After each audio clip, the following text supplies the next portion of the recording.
السلام عليكم ورحمة الله وبركاته. إن الحمد لله نحمده ونستعينه ونستغفره ونعوذ بالله من شرور أنفسنا ومن سيئات أعمالنا. من يهده الله فلا مضل له ومن يضلل فلا هادي له، وأشهد أن لا إله إلا الله وحده لا شريك له، وأشهد أن محمدًا عبده ورسوله.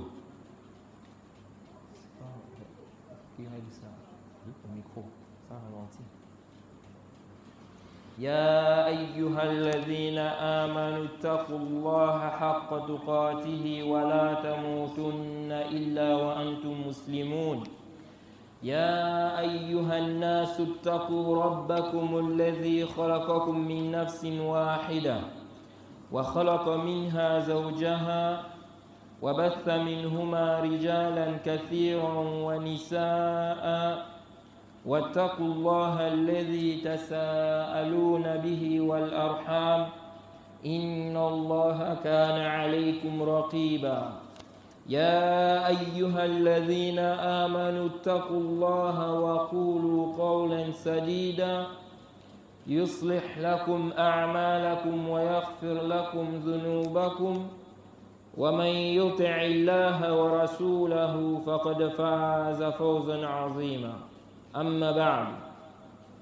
Louange à Allah, le créateur des cieux et de la terre. On le loue pour tout ce qu'il nous accorde comme grâce et comme bien, et on lui demande de prier sur son prophète Muhammad sallallahu alayhi wa sallam, sa famille, ses compagnons et tous ceux qui les ont suivis jusqu'au jour de la rétribution. Celui qu'Allah a guidé, personne ne peut l'égarer. Celui qu'Allah a égaré, personne ne peut le guider. Nous sommes toujours dans la traduction de l'explication de Sharh al-Sunnah de l'imam al-Barbahari, l'explication du Cheikh Rabi' Aoun al-Bari في بيان ما تضمنه شرح السنة للإمام البربهاري. L'aide du Créateur dans la clarification de ce que renferme l'explication de la Sunna de l'imam al-Barbahari. On s'est arrêté sur les propos de l'imam al-Barbahari où il dit: واعلم رحمك الله أن الدين إنما جاء من قبل الله تبارك وتعالى، لم يوضع على عقول الرجال وآرائهم، وعلمه عند الله وعند رسوله. لم يوضع على عقول الرجال وآرائهم وعلمه عند الله وعند رسوله. فلا تتبع شيئا بهواك فتمرق من الدين فتخرج من الإسلام، فإنه لا حجة لك. فقد بين رسول الله صلى الله عليه وسلم لأمته السنة وأوضحها لأصحابه، وهم الجماعة، وهم السواد الأعظم، والسواد الأعظم الحق وأهله. فمن خالف أصحاب رسول الله صلى الله عليه وسلم في شيء من أمر الدين فقد كفر. Donc on s'est arrêté sur les propos de l'imam al-Barbahari où il dit: sache qu'Allah te fasse miséricorde, que la religion provient uniquement d'Allah. Donc il dit ici, sa science vient d'Allah et de son messager. Ensuite, l'imam al-Barbahari dit: ne suis rien de ta passion. Ne suis rien de ta passion. Donc après avoir expliqué que la religion vient d'Allah, elle n'est pas basée sur les opinions des gens. les raisonnements des gens. Il dit donc, ne suis rien de ta passion. Donc si la religion vient d'Allah, par conséquent, tu dois suivre, n'est-ce pas, ce qu'Allah a dit, ce que le prophète a dit, et non ce que toi tu penses, ce que toi tu vois. Donc il dit, donc ne suis rien de ta passion. Sinon, tu dévieras de la religion et tu sortiras de l'islam, car tu n'as point d'argument. Le prophète Mohammed sallallahu alayhi wa sallam, le messager d'Allah, a clarifié les choses, il a clarifié la sunna à sa communauté. Et il a clarifié cela à ses compagnons. Et il s'agit du groupe. Ils sont donc le consensus, l'immense majorité. Et le consensus ici, l'immense majorité, il s'agit ici de la vérité et des gens de la vérité. Il dit, quiconque va donc contredire les compagnons du messager d'Allah dans une chose de la religion, dans quoi que ce soit de la religion, il a certes mécru. Donc on avait commencé à expliquer ce passage de l'imam al-Barbahari. Le Cheikh Rabi', dans son explication ici, il avait commencé à expliquer cela. Il a dit وَالدِّينُ فِيهِ أُمُورٌ غَيْبِيَّةٌ. Donc on s'était arrêté sur les propos du Cheikh Rabi' où il dit الدِّينُ فِيهِ أُمُورٌ غَيْبِيَّةٌ لا تدركها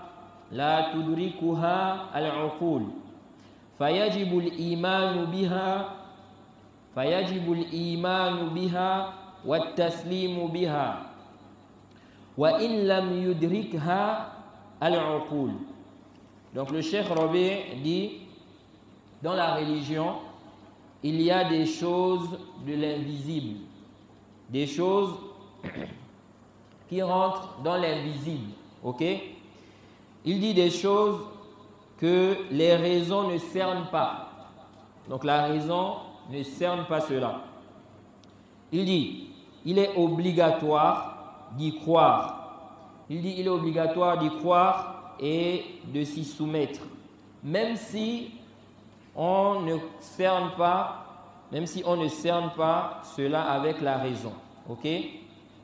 Donc le Cheikh Rabi' nous fait comprendre ici que dans notre dîme, il y a des choses, n'est-ce pas, qu'on ne cerne pas avec la raison. Il dit, ce qui est obligatoire, c'est de s'y soumettre, ok? Même si on ne cerne pas cela. Il dit, وَمِنْهَا تَشْرِعَاتٌ يُدْرِكُ الْعُلَمَاءُ عِلَلَهَا وَحِكَمَهَا الَّتِي اشْتَمَلَتْ عَلَيْهَا. Il dit, nous avons des choses qui ont été légiférées, ok? Mais ces choses qui ont été légiférées là, les savants connaissent les raisons et les sagesses. Pourquoi on a légiféré ceci? Pourquoi, n'est-ce pas, on a légiféré telle chose? Quelle est la sagesse? Donc il dit, il y a des choses dont on ne cerne pas avec la raison, et il y a des choses que les savants, ou des choses dont les savants connaissent les raisons et les sagesses. Donc les raisons et les sagesses qu'elles renferment. Il dit, وَمِنْهَا مَا لَا يُدْرَكُ عِلَلُهَا وَحِكَمُهَا. Maintenant, on a des choses aussi qui ont été légiférées dont on ne cerne pas quoi? Les raisons, les sagesses. Il dit, فَيَجِبُ الْإِيمَانُ بِهَا وَالتَّسْلِيمُ لَهَا وَهَذَا هُوَ مَنْهَجُ السَّلَفِ وَهَذَا هُوَ مَنْهَجُ السَّلَفِ الصَّالِحِ تجاه النصوص شريعة الله. Donc le Cheikh Rabi' nous dit ici, dans ce cas-là légiféré, il y a des choses dont on cerne les sagesses et il y a des choses dont on ignore les raisons et les sagesses. Quelle est donc l'attitude à avoir concernant les choses dont on ignore la sagesse? L'attitude à avoir, c'est la soumission. Ok? C'est de se soumettre et de suivre cela, même si on ignore quoi? La sagesse. Et nous avons plusieurs textes qui montrent que c'est le manhaj à suivre. Ok? Parmi ces textes, on a ce qui est rapporté dans le Sahih Muslim. Une femme est venue voir Aïcha, radiyallahu anha. Elle lui a posé la question concernant la femme en menstru. Elle lui a dit, ma balu ha'id. Elle a dit, ma balu ha'id taqdi as-sawm wa la taqdi as-salah. Elle est venue voir Aïcha, elle lui a posé la question. Elle lui a dit, pourquoi la femme en menstru rembourse le jeûne, mais ne rembourse pas la prière? On sait tous que lorsque la femme est en menstru, n'est-ce pas, elle ne jeûne pas, elle ne prie pas. Elle doit rembourser le jeûne, mais elle ne rembourse pas la prière. Donc elle est venue poser la question à Aïcha. Quelle est la situation de la femme en menstru? Pourquoi elle rembourse le jeûne et elle ne rembourse pas la prière? Aïcha lui a dit quoi? Aharuriyatun anti. Aïcha a demandé, tu fais partie des Khawarij? Est-ce que tu fais partie des Khawarij? Parce que les Khawarij, n'est-ce pas, ils font quoi? À cause de leur exagération dans le dîn, ils demandent à la femme en menstru de rembourser la prière. Ok? Les Khawarij, c'est un groupe déviant, c'est une secte. Ce sont des gens, n'est-ce pas, qui ont de l'exagération. Ils considèrent mécréance ce qui n'est pas en réalité une mécréance. Vous voyez? Et ils exagèrent dans les adorations. Celui qui n'a pas bien appris la religion, il va dire vraiment ceux-là, ils sont pieux. Vous voyez? C'est pourquoi vous ne devez pas vous laisser tromper par ce genre de personnes. C'est comme les takfiris. Les takfiris, quand vous allez les voir, celui qui n'a pas assez de science, il va dire que vraiment, ils ont une jalousie pour le tawhid. Ils sont contre le shirk, n'est-ce pas? Ils ont une jalousie pour le tawhid. Parce que, n'est-ce pas, ils font quoi? Ils ont de l'excès dans le takfir. Mais la personne qui n'a pas assez de science peut se dire que non. La personne peut se dire que ce n'est pas de l'excès.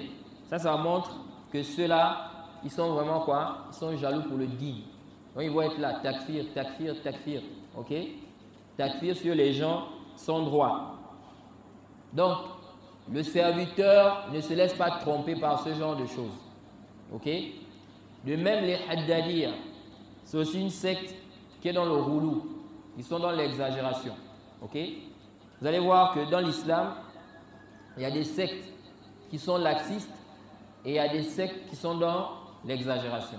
Parmi eux, les Haddadiyya par exemple. Ok? Ils exagèrent dans les questions de tabdir, les questions de mise en garde, les questions de tabdir. Donc celui-là qui n'a pas bien étudié le din, qui se laisse facilement tromper par les sentiments, il va se dire que ceux-là vraiment, ils sont attachés au din. Ils sont contre les innovations, les innovateurs, kaza wa kaza. Alors qu'en réalité, ce sont des gens qui ont dépassé les limites. Lorsque tu dépasses les limites, ok, même si ici là, tu es en train de réprimander quelque chose qui est mauvais, mais du moment où tu dépasses les limites, ici là, tu n'es pas sur une bonne voie, ok. Le son est bon. Oui, je pense là c'est bon. Non. Donc, toi maintenant, si ici là, tu regardes le fait que la personne est en train de réprimander l'innovation, ok, tu peux te laisser tromper par ce genre de personne, ok. Non, la personne réprimande l'innovation, mais avec de l'exagération, ok. La personne recommande ce qui est légiféré, mais avec de l'exagération. Et c'est là le problème. Et donc les Khawarij, à cause de leur exagération, ils sont allés à dire que la femme en menstrue doit rembourser, n'est-ce pas, la prière. Elle ne doit pas laisser ça. Ok? On peut encore régler un peu? On peut encore régler un peu, non? On a trop les coups, là. Non. Donc, Aïcha, quand elle a écouté ça, elle lui a demandé, tu fais partie des Khawarij, parce que ce sont eux qui demandent à la femme en menstrue de rembourser la prière. Donc, lorsqu'elle vient poser cette question-là, n'est-ce pas? Lorsqu'elle vient poser cette question-là, Aïcha ici lui demande, est-ce que tu fais partie des Khawarij?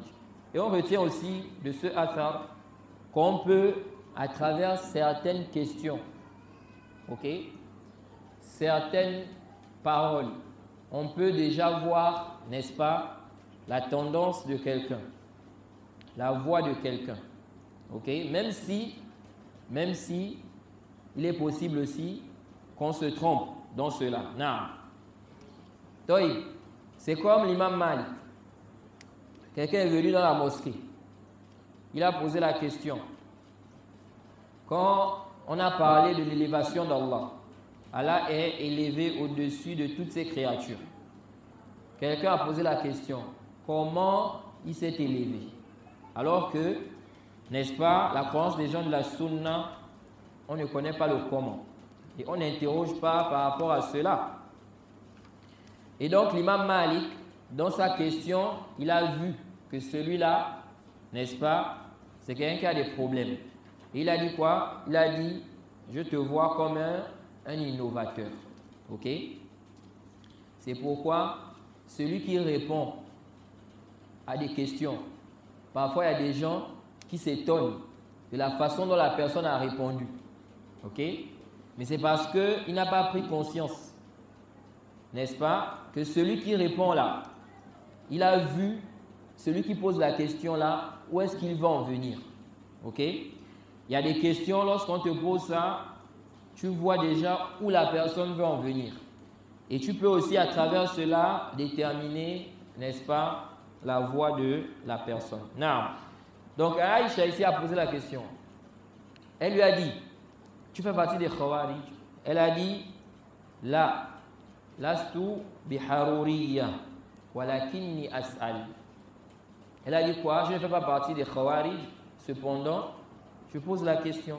Je veux juste savoir pourquoi la femme, lorsqu'elle est en menstrue, donc elle ne jeûne pas, elle ne prie pas, mais elle va rembourser le jeûne et non la prière. Ensuite, Aïcha a dit, Kana yusribuna, fa nu'mar biqada'i as-sawm wa la nu'maru biqada'i as-salah. Elle dit, on avait les menstrues au temps du prophète.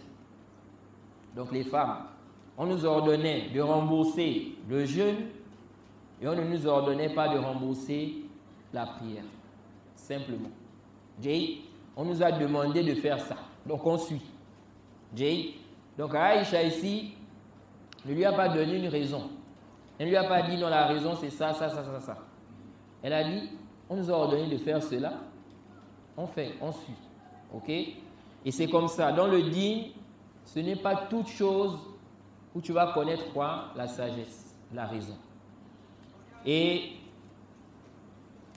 bien que les savants ont essayé d'expliquer la raison pour laquelle, n'est-ce pas, la femme en menstrue rembourse le jeûne, mais ne rembourse pas la prière, mais ici dans ce hadith, Aïcha n'a pas mentionné la raison. Et certains gens de science ont dit la raison, c'est quoi? Ils ont fait un ijtihad. Ils ont dit la raison, c'est que le jeûne ne se répète pas. Ok? Contrairement à la prière. La prière, c'est quelque chose qui se répète. Et donc, demander à la femme en menstrue, à chaque mois comme ça, de rembourser, ça peut être pénible. Ça peut être pénible pour elle. Vous voyez? C'est pour cela, n'est-ce pas, on dit que la femme en menstrue, elle ne va pas rembourser quoi? La prière. Alors que le jeûne, n'est-ce pas, c'est une fois. Le jeûne de Ramadan, c'est une fois dans l'année. Contrairement à la prière, c'est chaque jour. Donc elle aura combien de jours à rembourser? 7 jours ou 5 jours dans chaque mois. Ou bien 8 jours ou bien 9, ça dépend de quoi? De sa période de menstrues. Non. Alors, ça c'est parmi les enseignements qu'on tire. On tire que la position du musulman, c'est la soumission, même s'il ignore quoi? La sagesse. Et Allah aussi nous a mentionné cela, il nous a mentionné qu'on doit suivre, n'est-ce pas, ce qui a été révélé. C'est ça la position des croyants. Dans la sourate 24, verset 51, Allah a dit quoi? إنما كان قول المؤمنين إذا دعوا إلى الله ورسوله ليحكم بينهم أن يقولوا سمعنا وأطعنا وأولئك هم المفلحون. Allah a dit, la parole des croyants, lorsqu'on leur dit, venez, on va juger avec ce qu'Allah a dit et ce que le messager a dit. Leur parole, c'est de dire, nous avons écouté et nous avons obéi. Nous allons écouter et nous allons obéir. Allah dit, et ce sont eux qui réussissent. Ok? Donc ce n'est pas, je veux faire si je sais pourquoi on a dit de faire. Je veux faire si je sais la sagesse.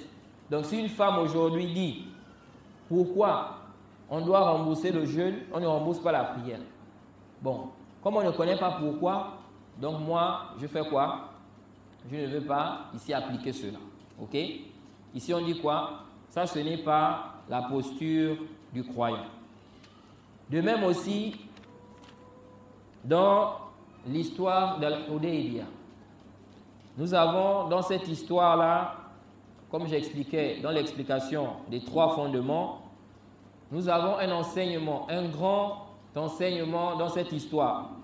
On tire de cette histoire qu'on doit se soumettre. On tire de cette histoire qu'on doit se soumettre à ce qui a été révélé, à ce qui a été recommandé, même si on ignore la sagesse. Ok? Et on doit savoir que tout ce qu'Allah fait, il y a une sagesse dans cela. Même si nous, on ignore cela. Dans cette histoire d'Al-Hudaybiyah, que certains d'entre vous connaissent, ou peut-être vous tous, les musulmans ont fait un traité de paix avec les associateurs. Ok? Dans ce traité de paix, ils ont mis certaines conditions. Et dans ces conditions-là, il y avait des choses que des musulmans ont trouvées rabaissantes, humiliantes pour les musulmans. Ce qui a fait que les gens ont eu du mal avec ces conditions-là. Et cela n'a pas empêché le prophète Mohammed sallallahu alayhi wa sallam de poursuivre dans ce traité de paix. Au point où Omar, n'est-ce pas, est venu voir le prophète Mohammed sallallahu alayhi wa sallam concernant ce traité de paix. Et il a dit au prophète, Ya Rasulallah, alasna ala haqq wa hum ala batil. Il a dit, ô messager d'Allah, ne sommes-nous pas sur la vérité et les associateurs, les mécréants, ils sont sur le faux? Le prophète a dit, bala. Omar a dit, alaysa qatlana fil janna wa qatlahum fil nar. N'est-ce pas nos morts sont au paradis et les leurs en enfer? Donc, si les musulmans, n'est-ce pas, meurent au combat, ils vont aller au paradis, alors que les mécréants, ils vont où c'est? En enfer. Donc, n'est-ce pas nos morts iront au paradis, les leurs en enfer? Le prophète a dit, bala. Et Omar a dit, fa'ala ma nu'ti daniyata fi dinina. Et dans une riwaya, fafi ma nu'ti daniyata fi dinina. Il a dit, alors pourquoi allons-nous accepter, n'est-ce pas, ce qui est avilissant pour notre religion? Donc Omar dit au prophète que nous sommes sur la vérité. Les associateurs sont sur le faux. Nos morts iront au paradis. Leurs morts en enfer. Donc pourquoi on va accepter, n'est-ce pas, ce traité de paix dans lequel il y a des conditions, n'est-ce pas, que Omar, ici là, voyait comme étant quelque chose qui est avilissant pour les musulmans. C'est humiliant pour eux. C'est pourquoi c'était plus aimé pour eux. C'était plus aimé pour les compagnons à ce moment-là, certains compagnons, de combattre les associateurs que de faire ce traité-là. Vous voyez? Et le prophète Mohammed sallallahu alayhi wa sallam a répondu à Omar. Il a dit à Omar, Ya ibn al-Khattab, inni Rasulullah. Il a dit, ô fils d'Al-Khattab, je suis le messager d'Allah. Walan yudayyi'ani Allahu abada. Allah ne m'abandonnera jamais. Et quand le prophète a dit ça à Omar, Omar est parti voir Abu Bakr. Il a répété la même chose. Il a vu Abu Bakr. Il a dit à Abu Bakr, ne sommes-nous pas sur la vérité et eux sur le faux? Nos morts n'iront pas au paradis et les leurs en enfer. Alors pourquoi allons-nous accepter ce qui est avilissant pour notre religion? Et Abu Bakr, sans avoir écouté la réponse du prophète, il a donné la même réponse que le prophète avait donnée. La même réponse que le prophète a donnée, Abu Bakr a donné ça. Il a dit quoi? Il a dit, oh le fils d'Al-Khattab, c'est le messager d'Allah. Et Allah ne l'abandonnera jamais. Ok? Et ça aussi, ça montre, n'est-ce pas, la valeur d'Abu Bakr. La foi qu'avait Abu Bakr. Abu Bakr, ici, là, le prophète a décidé. Il a dit, khala, c'est fini. Directement, il a su que le bien se trouve dans cela. Il a su qu'Allah, n'est-ce pas, ne va pas abandonner son prophète. Vous voyez, ça montre, n'est-ce pas, la place d'Abu Bakr, n'est-ce pas, comparé à Omar. Et on sait tous qu'Abu Bakr est meilleur que Omar. Now, et qu'est-ce qui s'est passé? Ce qui s'est passé, n'est-ce pas, c'est que Omar après, n'est-ce pas, il a fait quoi? Il a fait beaucoup de bonnes actions. Pourquoi? Pour expier ce qu'il avait fait là. Il a vu que ce qu'il a fait là, ça demande quoi? Ça demande, n'est-ce pas, une expiation. Et donc il a fait quoi? Il a fait beaucoup de bien, beaucoup de monde. Alors, ici, là, on retient quoi? On retient que les musulmans n'ont pas vu le bien fondé, le bien qui était dans ce traité de paix-là. Beaucoup ont vu, n'est-ce pas, en cela, une humiliation pour les musulmans. Pourtant, il y a eu un grand bien dans ce traité de paix. Parmi les grands biens de ce traité de paix, c'est que après ce traité de paix-là, n'est-ce pas, énormément de gens sont rentrés dans l'islam. Énormément de gens sont rentrés dans l'islam. Au point où on rapporte de Zuhri qu'il a dit qu'on n'a pas eu une conquête, n'est-ce pas, plus grande que celle-là dans l'islam. Vous voyez? Pourtant, ici, là, quand on regarde les conditions, on peut se dire quoi? On peut se dire, quelqu'un peut se dire que c'est humiliant pour les musulmans. Et donc, beaucoup de gens sont entrés dans l'islam car les musulmans, puisque c'était, n'est-ce pas, une période de paix, il n'y avait pas de guerre, donc les musulmans pouvaient facilement discuter avec les non-musulmans, leur expliquer la religion et ils pouvaient aussi voir les comportements des musulmans, n'est-ce pas? Et tout ceci a favorisé l'islamisation ou l'entrée dans l'islam de beaucoup de mécréants. Donc, qu'est-ce qu'on voit ici? On voit que le prophète a voulu éduquer les gens. Il a voulu éduquer ses compagnons. Il a voulu leur faire comprendre que Allah m'a demandé ça. Allah m'a recommandé de faire ça. Il ne va pas m'abandonner. Donc, vous devez faire quoi? Vous devez suivre simplement cela. Même si vous ne connaissez pas, n'est-ce pas, l'intérêt qui est derrière, la sagesse qui est derrière. Ok? Le prophète ne leur a pas dit.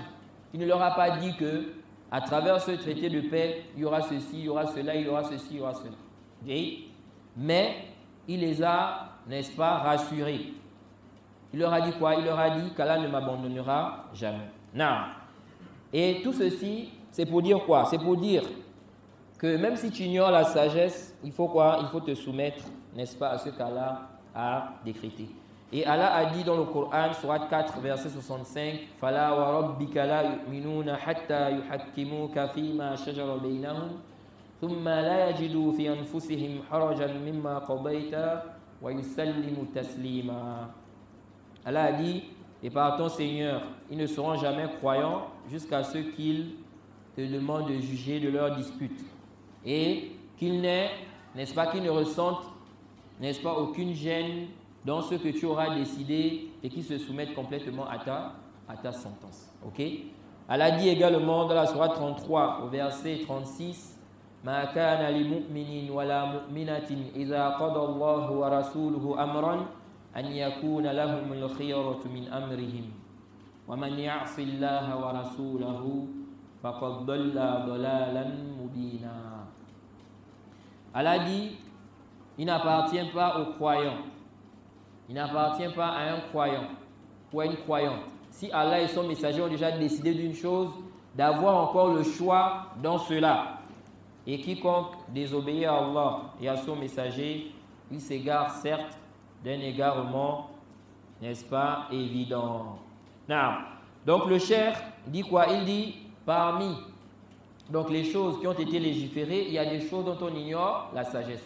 Et le cheikh Ibn Uthaymin explique qu'il y a une sagesse en réalité dans le fait d'ignorer certaines sagesses. Ok? Il dit qu'il se peut que le fait d'ignorer la sagesse dans telle ou telle chose, il se peut qu'il y ait, n'est-ce pas, ou que l'adoration en question soit plus intense. Ok? Il se peut que l'adoration en question, dans laquelle tu ignores, n'est-ce pas, le pourquoi du comment, soit plus intense. Ou bien la chose dans laquelle tu ignores quoi? La sagesse. Il dit parce que il se peut que si maintenant toi, tu connais pourquoi ceci, pourquoi cela, pourquoi on a légiféré telle chose, le cheikh Ibn Uthaymin dit il se peut que ce soit ta raison qui fait quoi? Qui te recommande de faire la chose là. Ok? Parce que tu connais la sagesse qui est dedans. Ok? Donc il faut aussi cette soumission-là. Ok? Tu ne sais pas pourquoi, mais tu fais. Tu ne sais pas pourquoi, mais quoi? Mais tu fais quand même. Non. Donc le cheikh ici a dit ça, c'est la position ou bien la méthodologie des pieux prédécesseurs face au texte de la législation. Il dit فَأَمَّا أَهْلُ الْأَهْوَاءِ وَالضَّلَالِ وَالْكَلَامِ وَالْفَلْسَفَةِ فَيُقَدِّمُونَ عُقُولَهُمْ عَلَى النُّصُوصِ الْإِلَهِيَّةِ وَالنَّبَوِيَّةِ. Le cheikh dit ici, quant aux gens des passions et les gens de l'égarement, les dialecticiens et les philosophes, ceux-là, ils font dévancer leurs raisons sur les textes révélés, les textes venant d'Allah et les textes prophétiques. Regardez Iblis. Iblis, parmi les choses qui ont égaré Iblis, c'est quoi? C'est le fait de faire dévancer sa raison sur, n'est-ce pas, ce qui a été recommandé. Lorsqu'Allah a dit « Ma mana'aka an la tasjuda iz amartuka » quand Allah a dit à Iblis, au shaitan, qu'est-ce qui t'a empêché de te prosterner devant, n'est-ce pas, ce que je t'ai recommandé ou devant celui dont je t'ai recommandé, n'est-ce pas, la prosternation? Qu'est-ce qui t'a empêché? Qu'est-ce que Iblis a dit? Il a dit « Ana khayrun minhu, khalaqtani min nar wa khalaqtahu min tin » Il a dit « Je suis meilleur que lui. Tu m'as créé, n'est-ce pas, de feu et tu l'as créé d'argile. » Donc ici, là, Allah lui dit de se prosterner. Allah lui a demandé de se prosterner devant Adam. Il sait qu'Allah a dit ça. Il n'a pas de doute. Mais au lieu de faire ce qui a été recommandé, il a fait quoi? Il a fait dévancer sa raison. Comment on va lui demander de se prosterner devant Adam? Comment on va lui demander de se prosterner devant Adam alors qu'il est meilleur que lui, selon lui? Oui. Qui lui a dit qu'il est meilleur que Adam? Lui-même, sa raison. Comme on l'a créé, n'est-ce pas, le feu et Adam d'argile, lui, il a déduit de là que ça veut dire qu'il est meilleur. Vous voyez? Qui t'a dit que parce qu'on t'a créé de feu et lui d'argile, que ça veut dire que tu es meilleur? Vous voyez? Et c'est comme ça. Les gens du faux, ils vont délaisser les textes pour faire quoi? Pour suivre la raison. Or, les gens de la sunna, ce n'est pas cela. La raison te permet, ça t'aide à comprendre le texte. La raison t'aide à comprendre le texte ou bien les textes. Tu ne dois pas te servir de la raison, n'est-ce pas, pour contredire les textes. Mais tu te sers de ta raison pour comprendre. Pour comprendre quoi? Les textes. Non. Donc le cheikh dit ici que les gens des passions, eux, ils font dévancer quoi? Leur raison sur les textes. Il dit وَيَزْعُمُونَ أَنَّ الْعَقْلَ يُفِيدُ الْيَقِينَ وَالنُّصُوصُ الشَّرْعِ لَا تُفِيدُ الْيَقِينَ. Ils prétendent que la raison, n'est-ce pas, indique la certitude, alors que les textes, n'est-ce pas, légiférés ou les textes de la législation n'indiquent pas la certitude. Donc voilà comment des gens se sont égarés.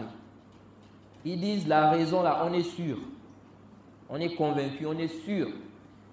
Mais les textes, ça n'indique pas la certitude. Ok? Par conséquent, si on voit qu'un texte ne concorde pas avec notre raison, on doit délaisser quoi? On doit délaisser le texte là. Ok? Ou bien, on va interpréter ça. On va déformer en réalité le sens. Ils ne vont pas dire qu'on va déformer, ok? Mais c'est ce qu'ils font en réalité. Ils font quoi? Ils déforment, n'est-ce pas, le sens des textes.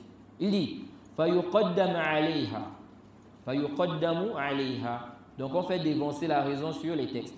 وَيَزْعُمُونَ أَنَّ الْعَقْلَ هُوَ الْأَصْلُ فَإِذَا تَعَارَضَتِ النُّصُوصُ الشَّرْعِيَّةُ مَعَ الْعَقْلِ وَجَبَ رَدُّ الشَّرْعِ إِلَى الْعَقْلِ. Donc ils disent, si les textes, n'est-ce pas, s'opposent, n'est-ce pas, à la raison, alors il est obligatoire, n'est-ce pas, de renvoyer la chose à la raison. Ok? Et ça, c'est parmi les causes d'égarement. Sahih, il se peut que tu n'arrives pas à comprendre un texte. Mais ce n'est pas une raison pour toi de rejeter ce texte. Je donne un exemple. Les gens de la sunna, parmi les croyances des gens de la sunna, le fait de confirmer les noms et attributs d'Allah. Parmi les attributs d'Allah, on a quoi? Le visage. Allah a un visage. Ça fait partie des attributs d'Allah. Les gens de la sunna confirment cela. Tout en affirmant et en croyant, n'est-ce pas, que le visage d'Allah n'est pas comme le visage des créatures. Ok? Le visage d'Allah n'est pas comme le visage des créatures. Pourquoi on confirme qu'Allah a un visage? Parce que lui-même, il a dit cela dans les textes. Mais est-ce que le visage d'Allah est comme le visage des créatures? Non. Pourquoi? Parce qu'Allah a dit « Laysa kamithlihi shay'un wa huwa as-sami'ul basir ». Rien ne lui ressemble, dans Sourate 42 au verset 11, rien ne lui ressemble, il est l'audient, le clairvoyant. Donc, si Allah nous dit que rien ne lui ressemble, il est l'audient, le clairvoyant, donc il entend et il voit, donc on confirme qu'il entend et il voit, mais comme il a dit que rien ne lui ressemble, on doit comprendre qu'il n'entend pas comme nous, il n'entend pas comme les créatures, il ne voit pas comme les créatures, ok? Et à titre d'exemple, Allah entend tout, il voit tout. Alors que l'être humain, par exemple, il n'entend pas tout, il ne voit pas tout. Ok? Alors, donc Allah a un visage. Est-ce que le visage d'Allah est comme notre visage? Non. Il n'y a pas de doute là-dessus. Alors, il y a des gens, quand ils ont vu les textes là, où il y a les attributs d'Allah, où Allah confirme qu'il a un visage, Allah confirme qu'il a des yeux, Allah confirme qu'il a des mains. Dans leur raison, ils ont dit, on connaît c'est quoi la main, on connaît c'est quoi le visage. Ok? Si on dit qu'Allah a une main, ou si on dit qu'Allah a des mains, si on dit qu'Allah a des mains, si on dit qu'Allah a un visage, si on dit qu'Allah a un visage, il a des mains, ça veut dire qu'il a un visage comme nous. Ça veut dire qu'il a quoi? Des mains comme nous. Or, Allah a dit quoi? Rien ne lui ressemble. Et le Créateur, n'est-ce pas, n'est pas comme ses créatures. Ça, c'est une croyance qui est ancrée, même chez le commun des musulmans, que le Créateur n'est pas comme les créatures. Donc, ils ont dit, si ici là on affirme qu'Allah a un visage, Allah a des mains, ça veut dire que c'est comme pour nous. Qu'est-ce qu'il faut faire? Donc, Allah n'a pas un visage. Allah n'a pas des mains. Donc, dans les textes où Allah parle des mains là, il faut interpréter ça. Il faut changer, n'est-ce pas, le sens apparent. Donc, quand on dit main, on doit dire qu'il ne s'agit pas des mains. Il ne s'agit pas des mains. OK? Et ils ont essayé de chercher dans la langue arabe, n'est-ce pas, des choses qui peuvent avoir le sens, n'est-ce pas, des mains. Pour donner quoi? Le sens à ces textes-là. Vous voyez qu'ici, là, celui qui n'a pas bien compris ce principe qu'on vient d'expliquer, et celui aussi qui n'a pas assez de science, en écoutant ça, il peut se dire que, ah, c'est vrai. C'est comme ça qu'ils ont égaré les gens. Je me rappelle, plusieurs frères parmi les gens de la Sunna ont cherché à débattre avec cette secte qu'on appelle les Asha'ira. Les Asha'ira, c'est une secte. De même, les Ahbash, ils vont à peu près dans la même direction. Et les Ahbash, c'est des takfiri même. Si tu dis qu'Allah a un visage, Allah a des mains là, ils disent que tu deviens mécréant, tu es un mécréant. Parce que ici là, tu es devenu anthropomorphiste. Et donc, j'ai vu certains frères, parmi les frères de la Sunna, vouloir débattre avec les Asha'ira. Mais débattre sans science. C'est pourquoi les débats, quand tu veux faire un débat, il faut avoir la science. Parmi les conditions, quand tu veux débattre, il faut avoir la science. Tu veux débattre avec un égaré. Tu veux débattre avec un innovateur. Il faut connaître ces shubhat. Comment réfuter ça? Sinon, n'est-ce pas, tu risques toi-même de tomber dans quoi? Dans ces égarements. Ou tu risques, n'est-ce pas, de donner la victoire en apparence à l'égaré. Non, donc, qu'est-ce qu'ils font, ces gens-là? Et jusqu'à aujourd'hui, ils utilisent toujours cette méthode-là. Et j'ai vu très très peu de personnes réfuter ça. Ils vont te dire quoi? Ils vont te dire, vous là, vous dites qu'Allah a des mains. Vous dites qu'Allah a un visage. Après, vous dites qu'on ne connaît pas comment est le visage d'Allah. Comment sont les mains d'Allah. Parce qu'il a dit, rien ne lui ressemble. Ok? Ils disent que ça là, c'est faux. Ce n'est pas possible. Pourquoi? Parce que du moment où vous dites qu'Allah a un visage réel, on doit prendre les termes dans leur sens apparent. Et vous dites qu'on connaît le sens du visage. Alors si on connaît le sens du visage, comment on va dire encore qu'on affirme qu'Allah a un visage, mais on dit on ne connaît pas comment est le visage d'Allah. Ok? Parce qu'on affirme, n'est-ce pas, l'essence des attributs d'Allah. On ne dit pas, comme cette secte-là, n'est-ce pas, ceux qui disent qu'on ne connaît pas ce que ça veut dire. Visage ici, on ne sait pas ce que visage veut dire. Les mains, quand elle a parlé des mains, quand il dit à Iblis, qu'est-ce qui t'a empêché de te prosterner devant ce que j'ai créé de mes propres mains? Les mains ici, on ne sait pas le sens, on ne connaît pas le sens des mains. Ok? Ça, c'est complètement faux. On connaît le sens des mains. Allah a parlé en langue arabe. Ok? Ici, là, c'est en langue arabe. On connaît le sens des mains en langue arabe. On connaît le sens du visage en langue arabe. Donc, on affirme, n'est-ce pas, ces attributs-là au sens apparent. Ils ont dit, ah, donc, comme vous dites ça là, vous ne pouvez plus dire, tu ne peux pas dire, on confirme les sens apparents, et puis tu viens pour dire, n'est-ce pas, qu'on ne connaît pas quoi? Le comment est ignoré. Alors ici là, celui qui n'a pas de ilm, quand il regarde ça, il peut dire que c'est fort de façon rationnelle. Parce qu'ils vont te dire quoi? Ils vont te dire, ok, Tu dis qu'Allah a un visage, non? Quand on parle dans le dictionnaire là-bas, c'est quoi la définition du visage? Hein? Dans le dictionnaire, quelle est la définition du visage? Odibo, c'est pas dans le dictionnaire là-bas. Le visage. C'est quoi la définition du visage?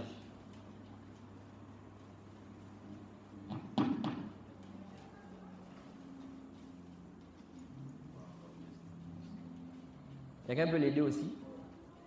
Sur Google, vous écrivez visage définition. Non. Partie Très bien. Vous voyez, non? Ils vont vous dire, vous voyez? C'est quoi la coupure? Ils vont vous dire, vous voyez? On a dit ici, partie antérieure de l'être humain. OK? Donc, c'est connu, n'est-ce pas, le visage. Donc, quand on dit ici partie antérieure de l'être humain, cette partie-là, c'est ce qu'on appelle le visage. Donc, si tu dis qu'elle a un visage, par conséquent, ça veut dire quoi? Ça veut dire que le visage d'Allah est comme le visage de l'être humain. Parce que le visage, son sens, c'est quoi? C'est cette partie antérieure de l'être humain là, qui est connue. OK? Et c'est comme ça qu'ils font avec le reste des attributs. Ils te disent, va regarder dans le dictionnaire, la définition là-bas. Et ils ont ignoré que ces dictionnaires-là, n'est-ce pas? Beaucoup de ces dictionnaires-là, ou bien ces dictionnaires-là sont venus après. OK? Au tout début, on n'avait pas de dictionnaire. Comment les gens comprenaient la langue arabe? C'était connu. Les Arabes, n'est-ce pas, s'exprimaient, ils, n'est-ce pas, connaissaient que ça, on appelle ça comme ça. Ça veut dire ça. Ça veut dire ça. OK? Il n'y avait pas d'abord des dictionnaires. C'est après qu'on a fait les dictionnaires là. OK? Et donc, ceux qui ont fait les dictionnaires là, beaucoup de ces dictionnaires là, on te donne la définition, n'est-ce pas, par rapport à l'être humain ou par rapport à une créature. On ne te donne pas la définition générale. Alors que chez les gens de la Sunna, le sens qui est affirmé concernant les attributs, c'est le sens général, qui n'est pas spécifique, n'est-ce pas, à une créature ou bien à un être. Alors, quand on repart maintenant dans le sens général du visage, on va voir, n'est-ce pas, que les Arabes considèrent que le visage, c'est ce par quoi on fait face. Ce par quoi on fait face, c'est ça le visage. OK? C'est pourquoi vous allez voir que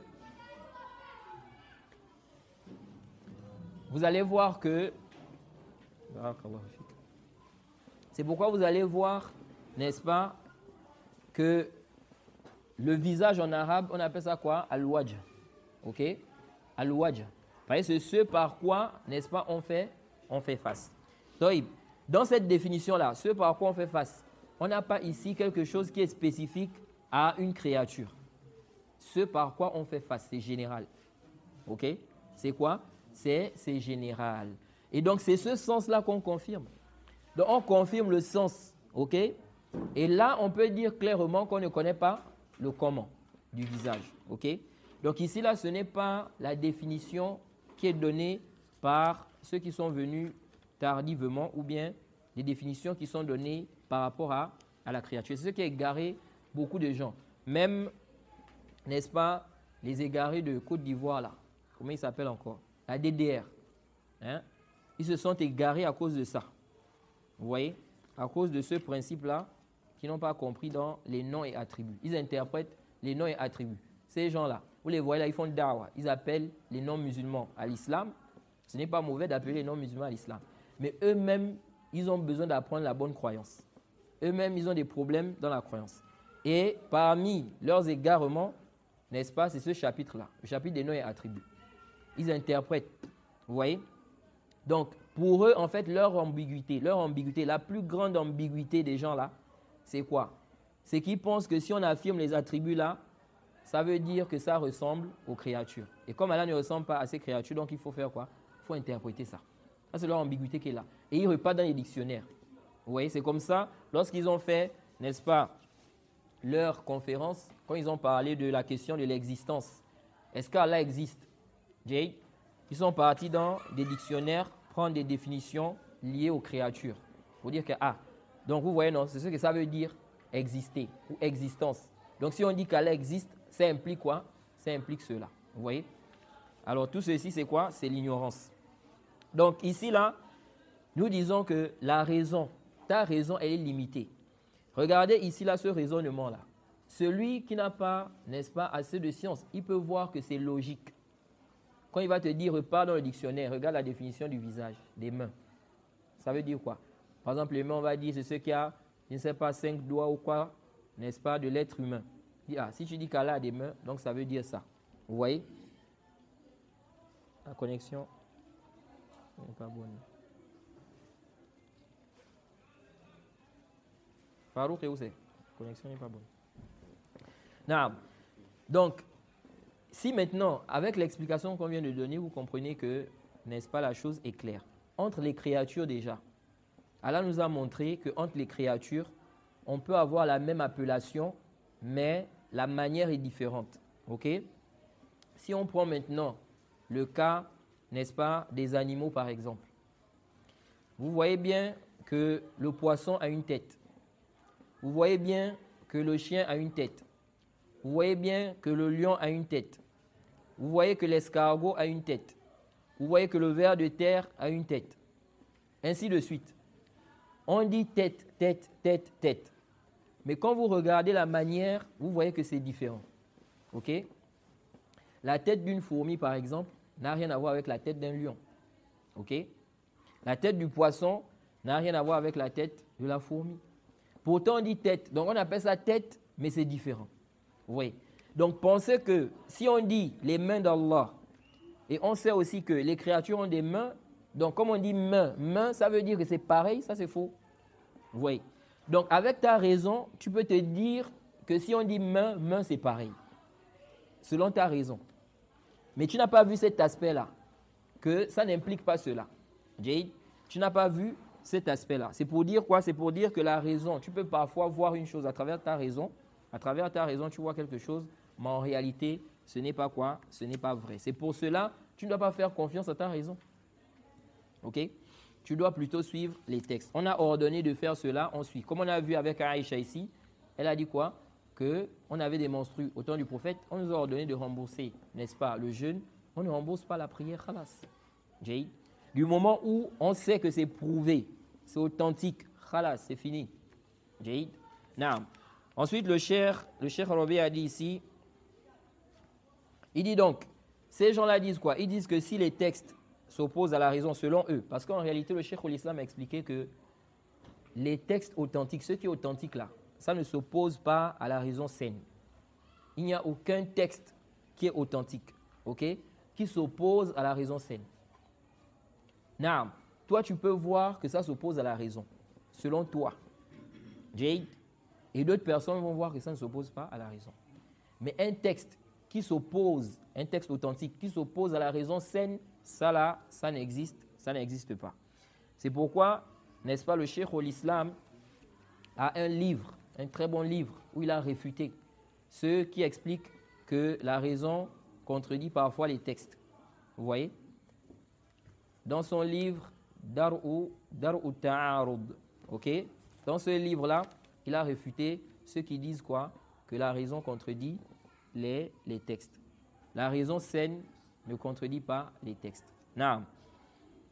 Ensuite, le cheikh a dit ici, Wakam قد اختلفت عقولهم وتضاربت آراؤهم فأي عقل منها يكون هو المرجع والحكم قاتل الله الأهواء وأهلها.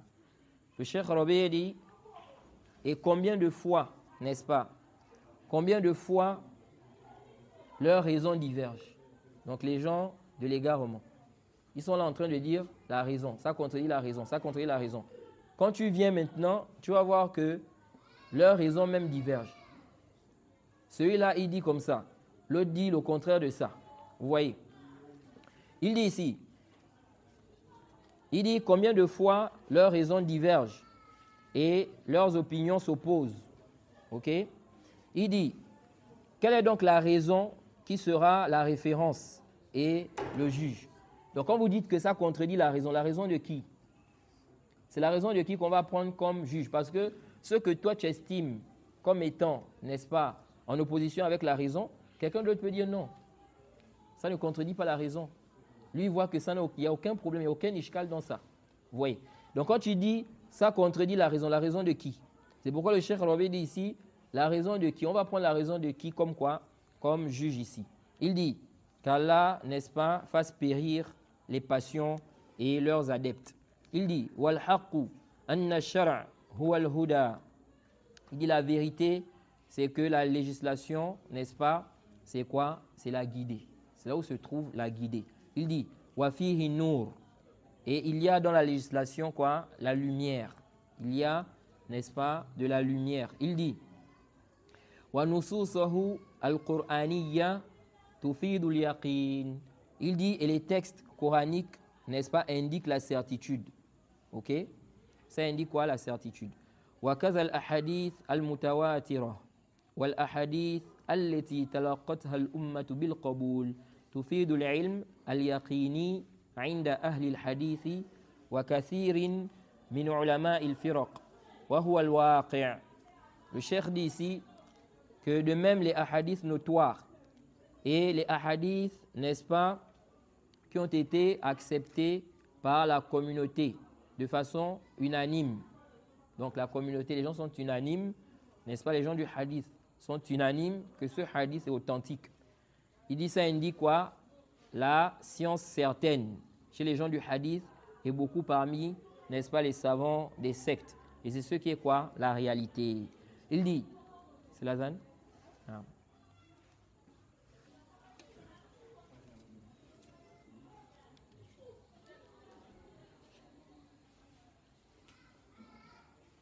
Quand il y a des lestages comme ça, c'est de faire devant. Non.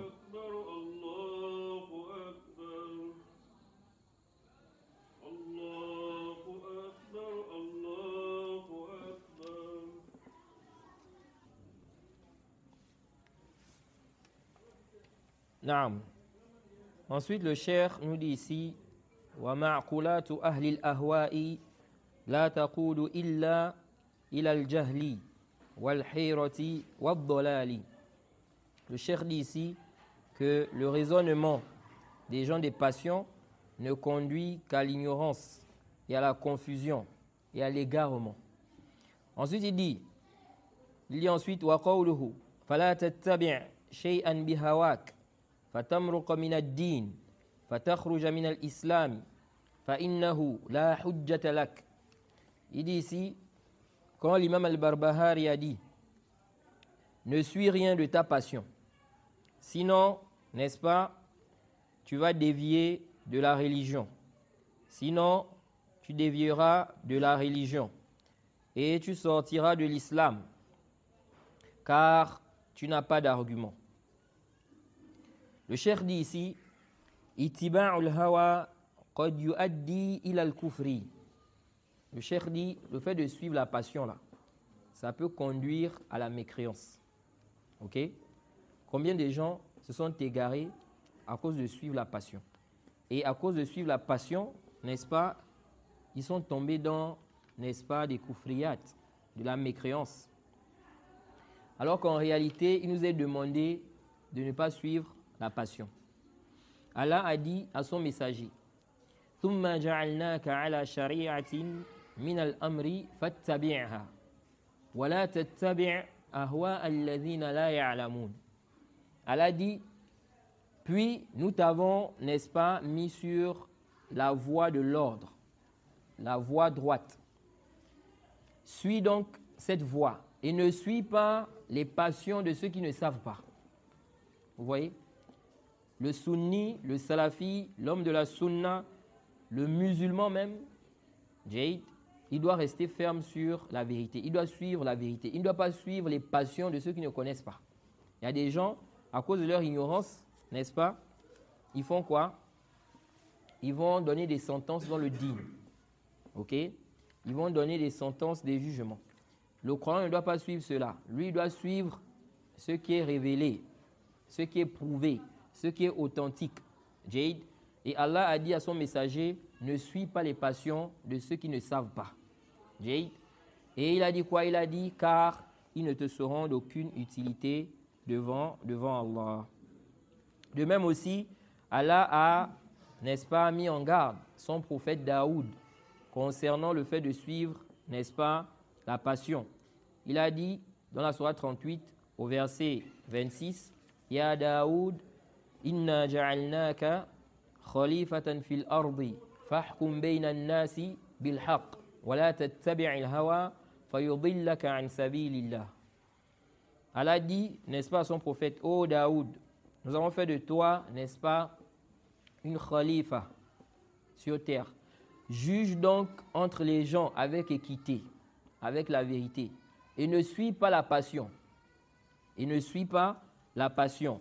Car, n'est-ce pas, cela va t'égarer du chemin d'Allah. Ça veut dire que la passion, ça fait partie des causes d'égarement.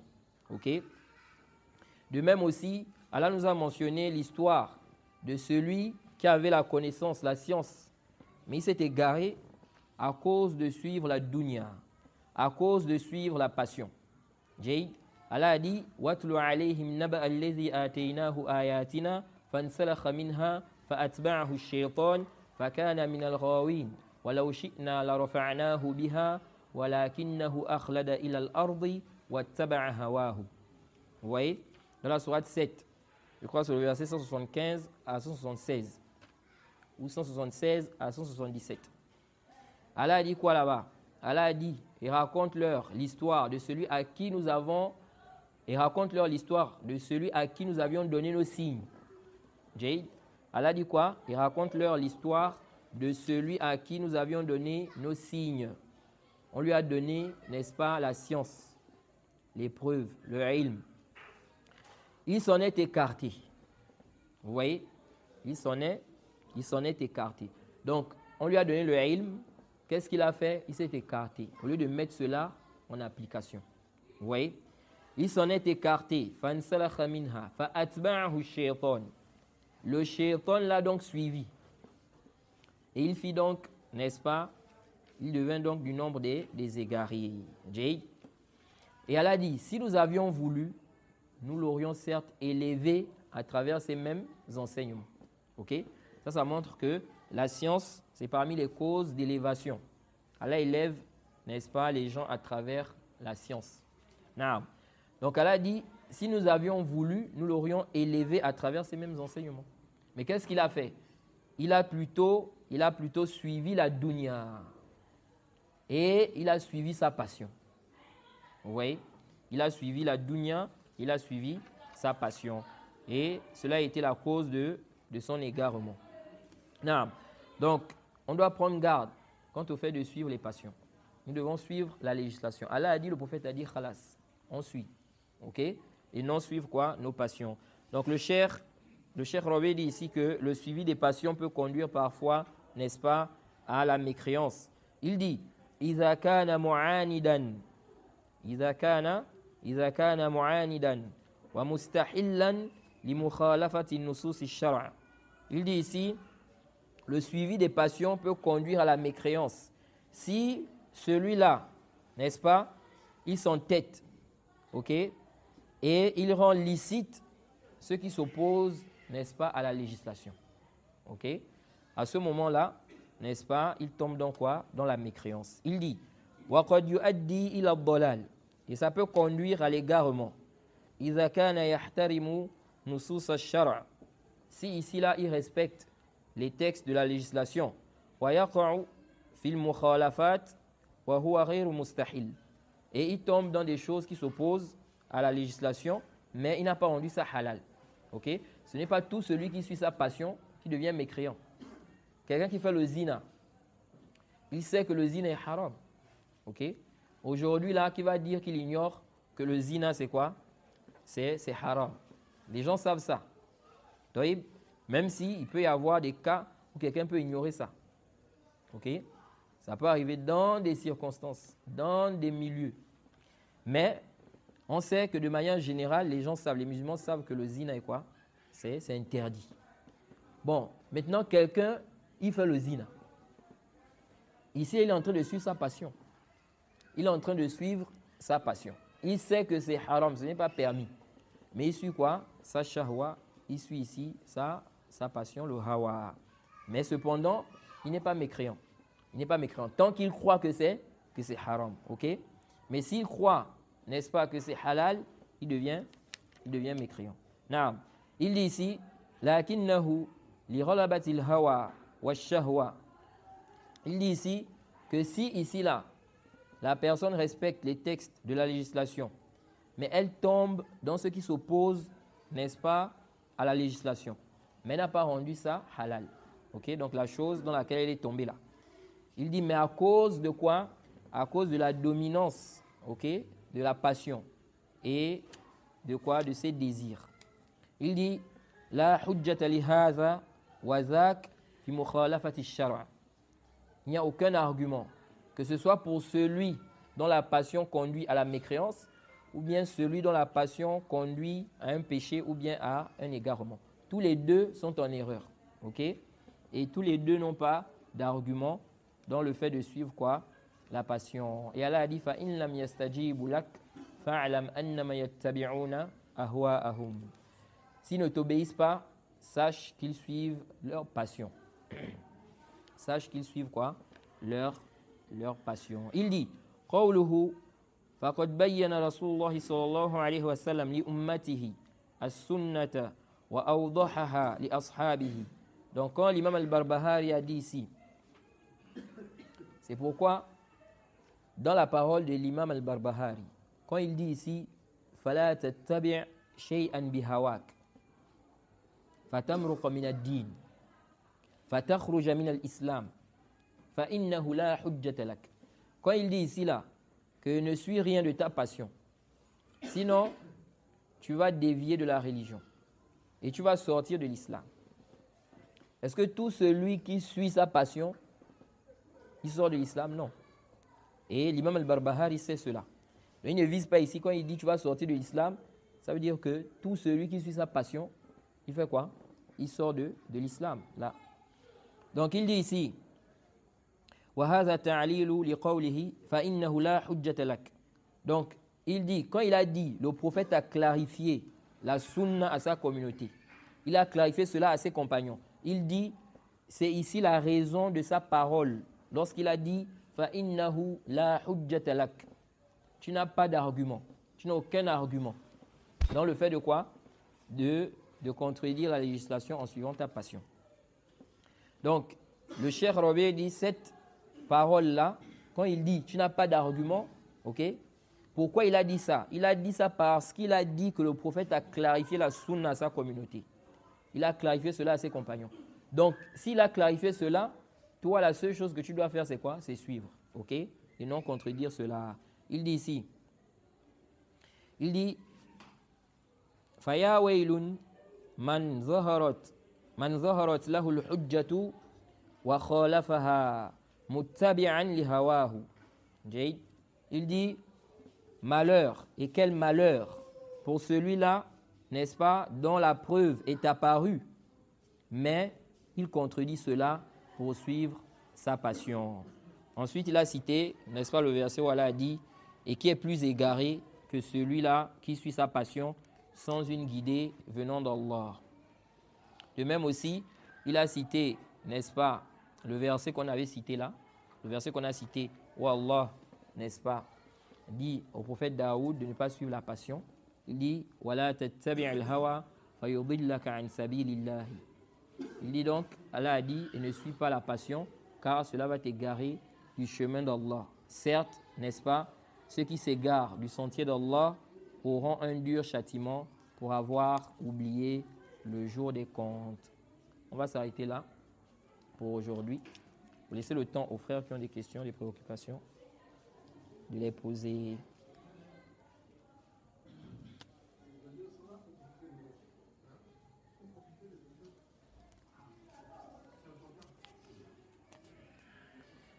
Ah. Hein? Quelqu'un qui parle? Il y a quelqu'un qui parle?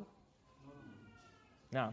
Si vous avez des questions par rapport à ce qui a été dit ou bien sur un autre sujet, Si on peut répondre en fonction de nos capacités, bi'idhnillahi ta'ala. Wa alaykoum salam. Il faut parler un peu fort parce que là on ne voit pas. Naam.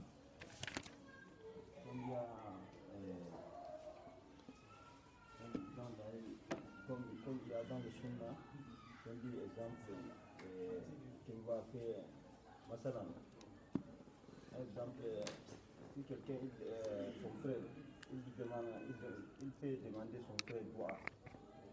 Exemple,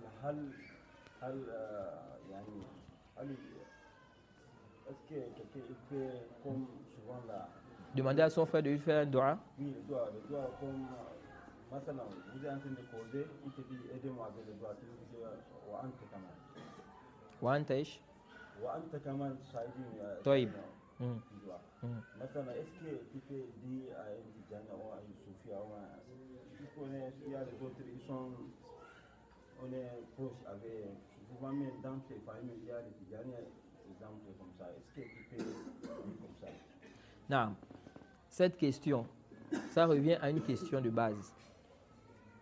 Est-ce que le doigt de cette personne-là, est-ce que c'est d'abord accepté, oui ou non? Jade, tout celui qui est musulman, ok, son doigt peut être accepté. Du moment où il est musulman. Taïb, celui qui n'est pas musulman, ok, comme par exemple quelqu'un qui est dans une secte, mais c'est une secte, n'est-ce pas, qui est dans la mécréance. Les savants ont fait le takfir de cette secte, par exemple. Ou bien, ce dernier est devenu mécréant. Il a apostasié parce qu'il est dans une innovation qui fait sortir de l'islam. Celui-là, tu ne peux pas lui demander de faire dua pour toi. Parce que le mécréant, à la base, son invocation n'est pas acceptée. Ok? Sauf, n'est-ce pas, dans des cas que les savants ont mentionnés, des exceptions. Ensuite, on a le cas de celui qui est quoi? Celui qui est musulman. Même s'il est dans une bid'a, mais il est musulman. Celui-là, est-ce que son invocation peut être acceptée? Oui, s'il a réuni les conditions de l'acceptation de quoi? De l'invocation. Maintenant, est-ce que toi, tu peux demander à un musulman de faire dua pour toi? Non. Tu peux demander à un musulman de faire dua pour toi. Il n'y a pas de problème. Le prophète Mohammed sallallahu alayhi wa sallam, dans le Sahih, il avait dit à Omar que s'il rencontre Uwais al-Qarni, qu'il demande à Uwais d'invoquer pour lui. Uwais al-Qarni, le prophète a expliqué que c'est le meilleur des tabi'in. C'est le meilleur des tabi'in. Pourtant, n'est-ce pas, il n'est pas beaucoup connu. Beaucoup de gens ne le connaissent pas. Vous voyez? Et ça prouve aussi que ce n'est pas parce qu'on n'est pas connu qu'on n'est pas meilleur auprès d'Allah. Quelqu'un peut ne pas être connu, mais auprès d'Allah, il est meilleur que celui-là qui est connu. Jaïd. Taïb. Donc, il n'y a pas de mal à demander à un musulman d'invoquer pour toi. Mais comme disait le cheikh Ibn Uthaymin, il dit, à la base, le mieux, c'est que le serviteur lui-même, il fasse quoi? Des doigts. Toi-même, tu fais doigts. Jade. Le mieux pour le serviteur, c'est qu'il fasse lui-même des invocations. Ok? Et ça fait en sorte que tu t'attaches à ton Seigneur. Contrairement au fait de toujours être là à demander aux gens, faites doigt pour moi, faites doigt pour moi. Ok? Ça peut emmener un attachement. Tu vas t'attacher, n'est-ce pas, à cette personne. L'innovateur, Aslan à la base, il t'a demandé de le boycotter. Ok? Il t'a demandé de le boycotter. Donc ne lui demande pas, faites doigt pour moi. Oui? Je voulais savoir le jugement de cette personne. Un jour, j'ai transporté un monsieur. J'avais constaté qu'à chaque moment, il invoquait le nom d'Allah. Tellement il était bizarre, ça m'a attiré l'attention de lui poser la question s'il était musulman. Quand je lui ai posé la question s'il était musulman, il me dit non, mais il était musulman. Je me dis comment ça, je n'ai jamais entendu cela. Il dit c'est comme ça. Je dis il était musulman, et il dit maintenant il n'est plus musulman. Oui, il était musulman, mais il ne l'est plus. Je dis comment ça? Qu'est-ce qui t'a fait abandonner l'islam? Il me dit toute chose n'est pas à raconter. Je lui dis tu as choisi quelle religion maintenant? Il me dit tellement je crois à l'islam, l'islam est une vérité, je ne peux plus m'adhérer à une autre religion. ce que je ne serai pas consenté parce que je sais que l'islam est la vérité. Je lui ai répondu, vous avez encore la foi dans votre cœur, mais malgré n'importe quel péché que tu as commis, tu peux te repentir, mais vous avez encore la foi. Est-ce que cette monsieur-là, on peut dire qu'il est sorti totalement dans l'islam? Non. Très bonne question. Quelqu'un, comme le frère a dit, peut-être pour ceux qui n'ont pas compris, il dit qu'il était musulman. Ensuite, il a délaissé l'islam. Maintenant, on lui demande, bon, maintenant que tu as délaissé l'islam, tu as choisi quelle autre religion? Tu suis quelle autre religion? Il dit, tellement il sait que l'islam c'est la vérité là, il ne choisit plus une autre religion, quoi. Jay, est-ce que celui-là, quel est le cas de celui-là? Ou est-ce qu'on peut dire que celui-là, même, c'est un musulman? Jay, il n'y a pas de doute que celui-là n'est pas musulman. Il n'est pas quoi? Musulman. Du moment où il a délaissé l'islam. Reconnaître que l'islam c'est la vérité, ça ne suffit pas pour être musulman. Ok? Quelqu'un peut reconnaître que l'islam c'est le haqq, c'est la vérité. Tant qu'il n'entre pas dans l'islam, il n'est pas quoi? Il n'est pas musulman. Il faut rentrer dans l'islam. Ce n'est pas juste de reconnaître que c'est vrai. Et puis tu refuses, n'est-ce pas, d'entrer dans l'islam. Ok? C'est pourquoi les gens de science ont expliqué que tout celui qui refuse de prononcer la shahada alors qu'il est capable de le faire, ok? Il n'est pas musulman même s'il croit que l'islam c'est la vérité. Jay, donc il sait que vous êtes sur le haqq. Parce que les choses qui empêchent, n'est-ce pas, d'entrer dans l'islam, ok? Il y a plusieurs choses. Ce n'est pas juste le fait de croire que l'islam est faux, ok? Quelqu'un peut croire que l'islam est vrai, mais il n'entre pas dans l'islam. Ça peut être l'orgueil. Ok? Il fait l'orgueil. C'est pourquoi vous allez voir qu'il y a des gens qui n'acceptent pas la vérité par orgueil. Ça existe ou pas? Quelqu'un sait. Il sait que ce que tu dis c'est vrai. Mais par orgueil, il n'accepte pas. Ok? C'est comme ça avec le kufr. Il y a des gens, ils savent que l'islam c'est la vérité, mais ils font l'orgueil. Voilà des gens qui ont discuté pendant longtemps. Ils étaient en train de débattre entre le christianisme et l'islam. Qu'est-ce qu'est la vérité? Ils ont débattu. Des voisins. Ensuite, il y a un qui s'est rendu compte que le musulman avait raison. C'est l'islam la vérité.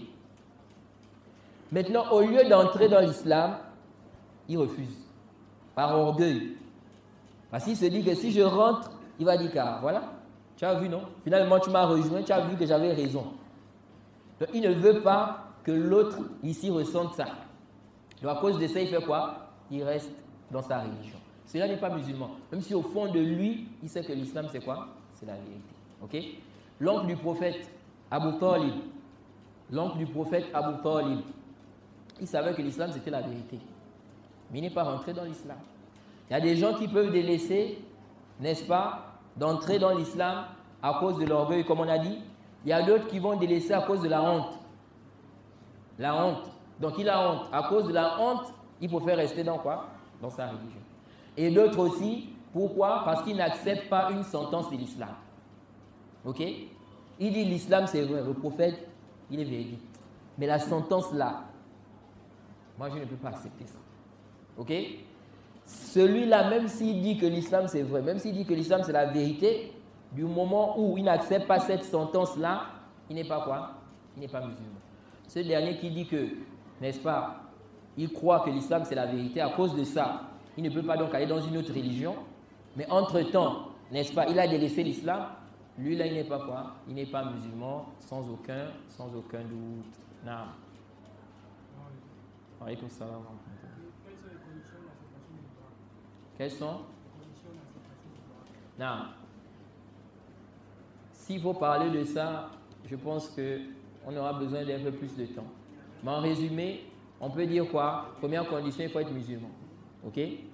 Il faut être musulman. Celui qui n'est pas musulman, à la base, son invocation n'est pas quoi? Acceptée. Sauf dans des circonstances. Comme par exemple, celui-là qui est quoi? Celui-là qui est opprimé. Un mécréant qui est opprimé, son invocation peut être acceptée, comme le prophète a dit, ittaqu da'wat al-mazlum wa in kana kafira. Craignez l'invocation de l'opprimé, n'est-ce pas? Même s'il est quoi? Mécréant. Même s'il est mécréant. Ça veut dire que ça peut être accepté. Donc, premièrement, on va dire qu'il faut que la personne soit musulmane. Deuxièmement, il faut que ça soit fait sur la sunna. Si ce n'est pas fait sur la sunna, ce n'est pas quoi? Ce n'est pas accepté.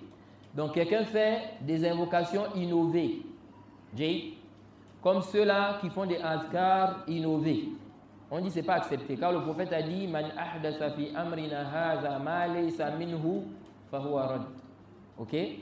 Celui-là qui va innover dans notre affaire, si ceux qui n'en font pas partie, c'est quoi? C'est rejeté. Le hadith de Aïcha rapporté par Al-Bukhari et Muslim. Et dans une version Man amila amalan laysa alayhi amruna fahuwa rad. Ok? Donc il faut que ça soit fait sur la sunna. Il y a des adab, des comportements que les savants mentionnent concernant les invocations qu'il faut respecter, n'est-ce pas? Ça favorise l'acceptation. Et il se peut que ça soit un empêchement d'exaucement. Ok? Il se peut que ça soit un empêchement d'exaucement. Dans ce sens-là, on peut mettre ça dans une condition. Mais du fait que Allah peut parfois exaucer la personne, même lorsque cela n'est pas respecté, on ne va pas mettre ça comme condition. Ok? Par exemple, vous allez voir que les savants vont expliquer que parmi les choses qui empêchent qu'Allah accepte l'invocation du serviteur, le fait de quoi? De consommer l'illicite. Ok? Manger le haram. Ça fait partie des choses qui peuvent empêcher qu'Allah exauce ton invocation. Ok? Mais ce n'est pas quoi? Ce n'est pas dans toutes les circonstances, bien à chaque fois. Quelqu'un peut être dans le haram, il invoque Allah, Allah accepte. C'est pourquoi le hadith où le prophète a dit, lorsqu'il a parlé de celui-là qui est en voyage, il dit son malbas, ses vêtements sont illicites, ce qu'il mange est illicite, ce qu'il boit illicite. Anna yustajabu lahu. Comment, n'est-ce pas, va-t-il espérer être exaucé? Ce n'est pas pour dire, quand le prophète a dit ça, ce n'est pas pour dire que tout celui qui mange l'illicite, il est impossible qu'Allah exauce quoi? Son invocation. De même aussi, parmi les choses qui peuvent empêcher, n'est-ce pas, qu'on exauce l'invocation, il y a quoi? Le fait de ne pas ordonner le convenable et interdire le blâmable. Ok? Ça peut être les causes. Maintenant, les gens sont dans un milieu. Il y a des gens de bid'a, des gens de l'innovation. Il y a des gens qui appellent à l'égarement. Il y a des gens qui appellent au faux. Ils sont là, ils ne parlent pas. Ils ne parlent pas. Il ne faut pas parler. Parce que non, il ne faut pas diviser les gens, il ne faut pas diviser les musulmans, donc il ne faut pas les laisser. Ok? Ça là, ce n'est pas permis. Ce n'est pas quoi? Permis. Le prophète a ordonné. Il a ordonné, n'est-ce pas, de quoi? D'ordonner le convenable et d'interdire le blâmable. Et il dit la ta'muruna bil ma'ruf wa la tanhauna 'anil munkar aw la yushikanna Allahu an ya'ummakum bi'iqab minhu. Le prophète dit vous allez ordonner le convenable, vous allez interdire le blâmable, sinon Allah va faire descendre sur vous un châtiment. Allah va faire descendre sur vous un châtiment. Et le prophète Mohammed sallallahu alayhi wa sallam dans ce hadith, il dit quoi? Il dit vous allez l'invoquer, voilà yustajabu lakum. Et il ne va pas vous répondre. Ok? Vous allez invoquer, il ne va pas vous répondre. Pourquoi? Parce que vous n'avez pas ordonné le convenable et interdit quoi? Le blâmable. Donc ça peut être parmi les causes. C'est pourquoi vous allez voir des gens, vous pouvez être dans un milieu, des gens se plaignent, qui font des invocations, il n'y a pas d'exaucement. Ça peut être la cause. Parce que vous êtes là, vous n'ordonnez pas le convenable, vous n'interdisez pas le blâmable. Chacun fait sa vie. Comme on dit, chacun fait sa vie. Celui-là peut faire l'illicite, on dit non, ça ne me regarde pas. C'est son problème. Ok? Celui-là égare, les gens disent non, il ne faut pas parler, ça ne nous regarde pas. Laissez les gens tranquilles. Ok? Ça là, c'est parmi les causes qui font en sorte qu'Allah n'exauce pas les invocations. Il faut réprimander le munkar, il faut ordonner le convenable. Donc ça peut être parmi, n'est-ce pas, les choses qui empêchent quoi? L'exaucement, n'est-ce pas, de l'invocation. Il y a d'autres adab aussi que les savants mentionnent par rapport à Par rapport à cela, on ne peut pas tout citer ici. Comme c'est l'heure de la prière, on demande qu'Allah nous facilite, qu'il nous accorde la compréhension de sa religion. Wa subhanaka Allahumma bihamdik wa ashhadu an la ilaha illa anta astaghfiruka wa atubu ilayk. Arrangez bien les rangs, ne laissez pas d'espace entre vous. Ne laissez pas d'espace à Shaytan.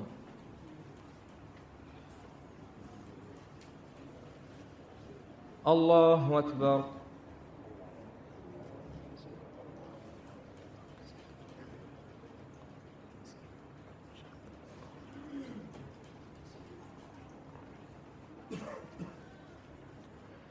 الحمد لله رب العالمين الرحمن الرحيم مالك يوم الدين إياك نعبد وإياك نستعين اهدنا الصراط المستقيم صراط الذين أنعمت عليهم غير المغضوب عليهم ولا الضالين آمين.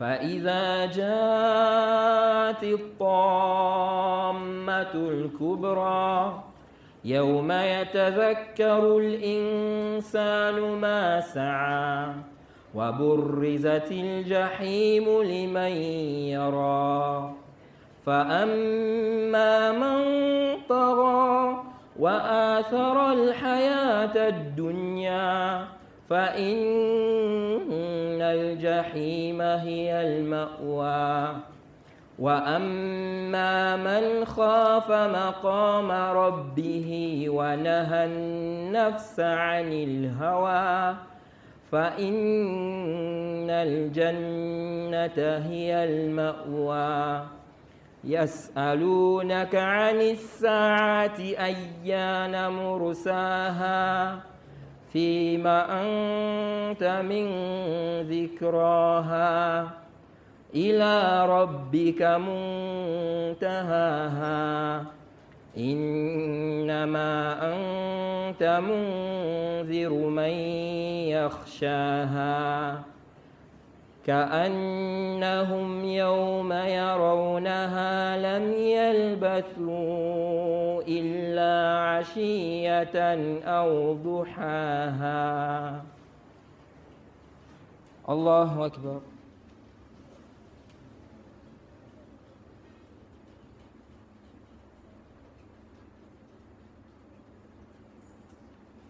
سمع الله لمن حمده.